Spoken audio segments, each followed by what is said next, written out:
Hello everyone. I recognise a few faces there, so that's really nice to have an opportunity to present.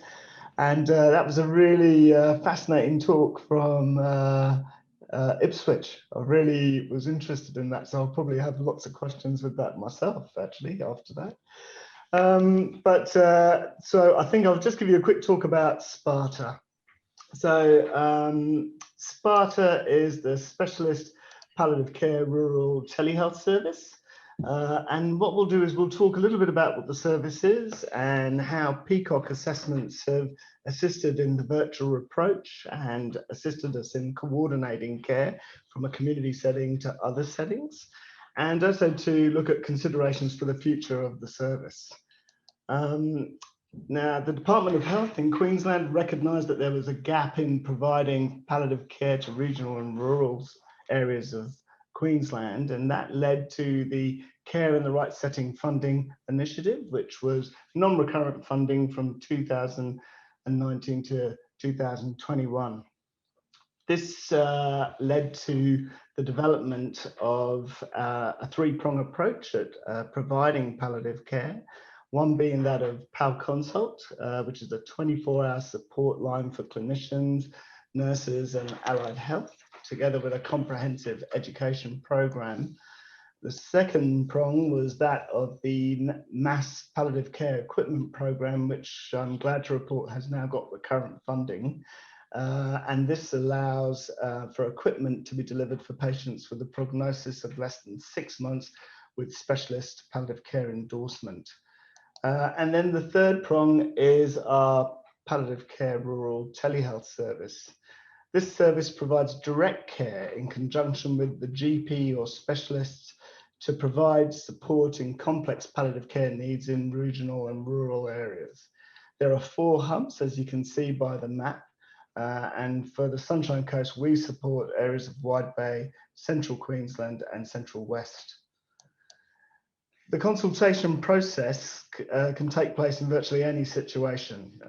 We can connect to GPs utilising their rooms, and a lot of the rural facilities will have designated telehealth rooms so that we can consult on patients. We're now reaching into residential aged care facilities, which has been a huge success for us in doing consultations with their devices, and also the regional and rural inpatient setting.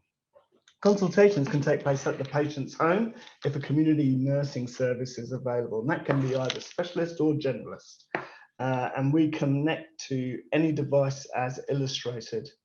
The virtual clinics, which is supported by the Queensland Telehealth Unit, gives us the ability to have multidisciplinary members of the team to consult on a patient in one sitting.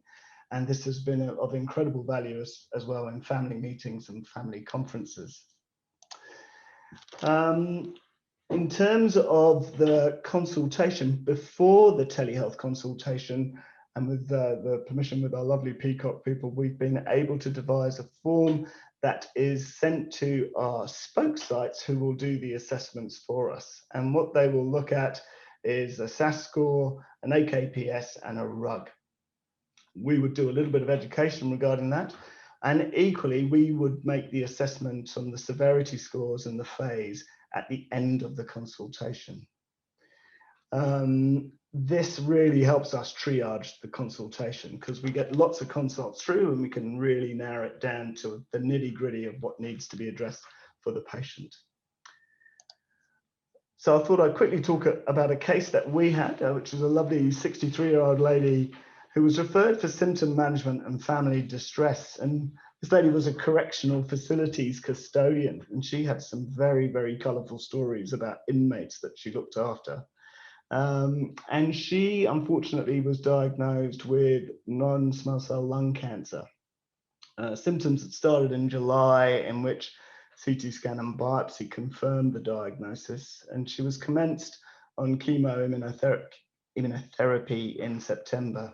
Her disease progressed, and her decision, it just felt that she came to the point where she wanted to withdraw from treatment.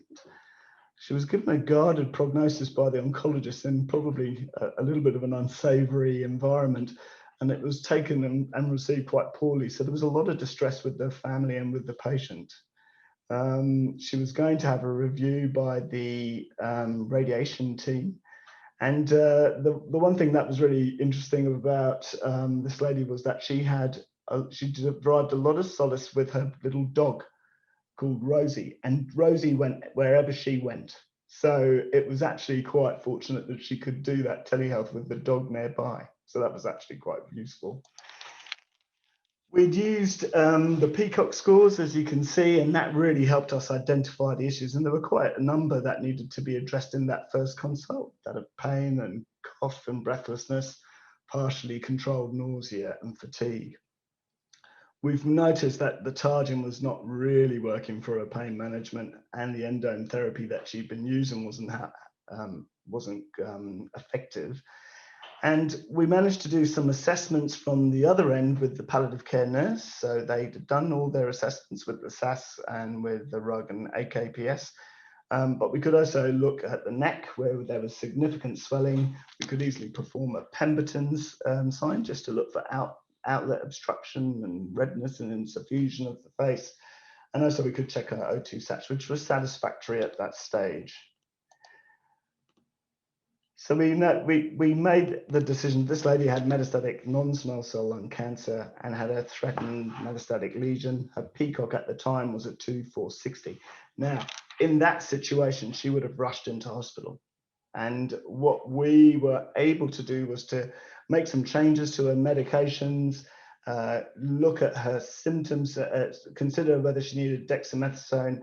And what we wanted to do is, in collaboration with the palliative care community nurses, we would do another assessment in 2 days' time. That occasion, we found there that she was utilizing quite a lot of Ordine to get on top of symptoms, and she was getting some relief with the breakthrough. Paracetamol and Brufen was kind of helping, but she still had quite raspy breathing.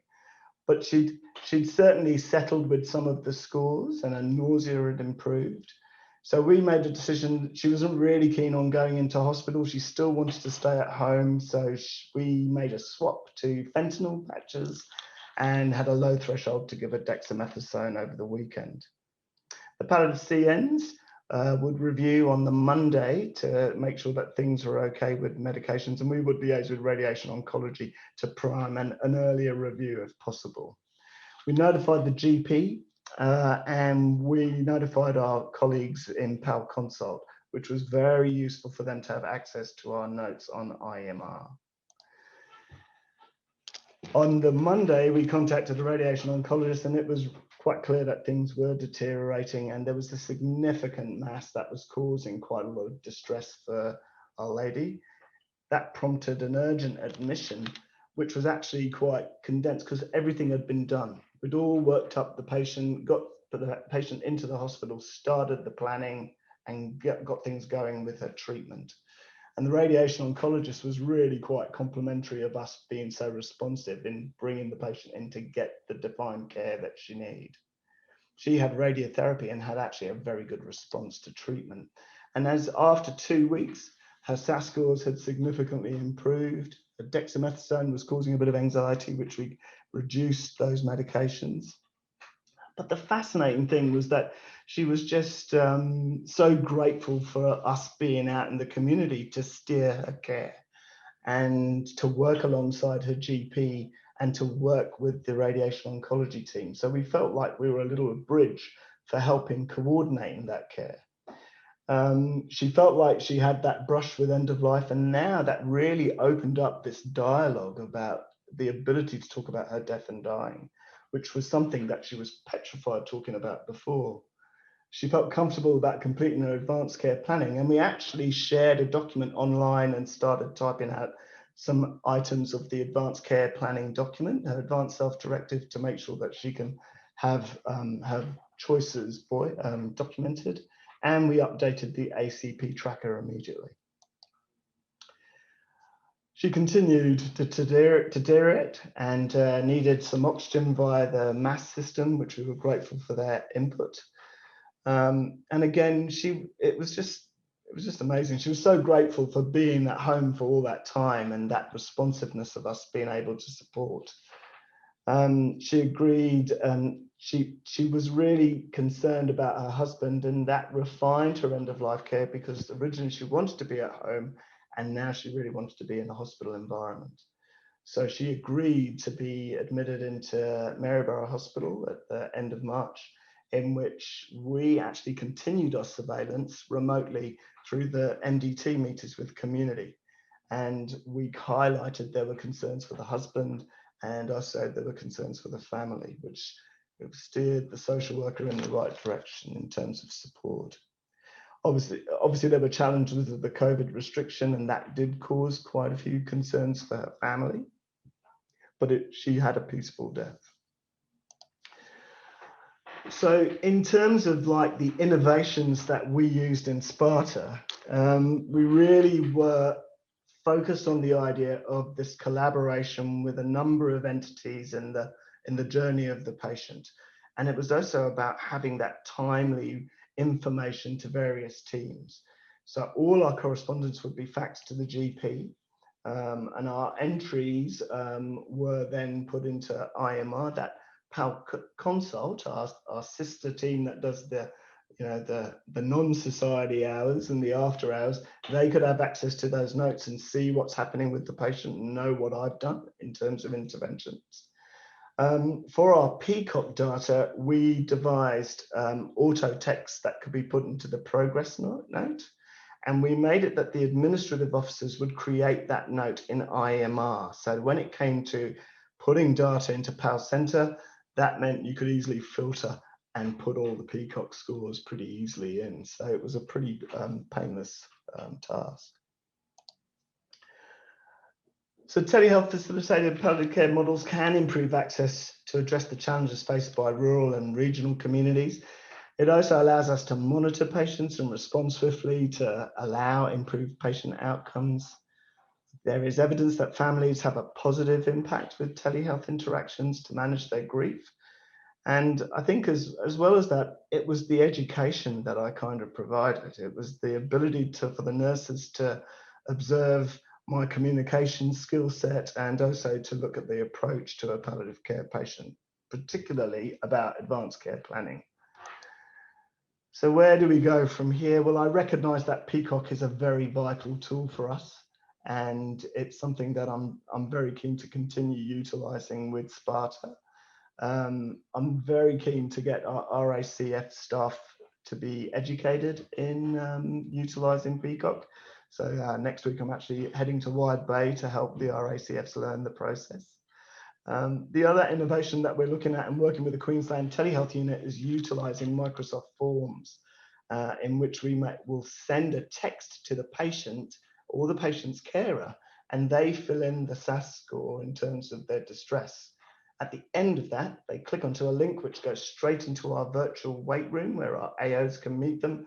And then that data that they put in gets emailed either in a PDF format or an Excel format for us to put into our systems.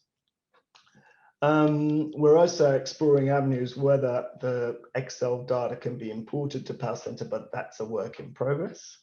And I guess the bigger question really is the use of PCOC in the community, and it was interesting looking at all that data, that when we do community engagement and we see patients, it's really hard to do that 2 to 3 day review and get that data to show whether you're making a meaningful outcome, as well as the fact that in rural and regional communities, you may not get the drugs in time, so you get a further delay in actually getting treatments into patients.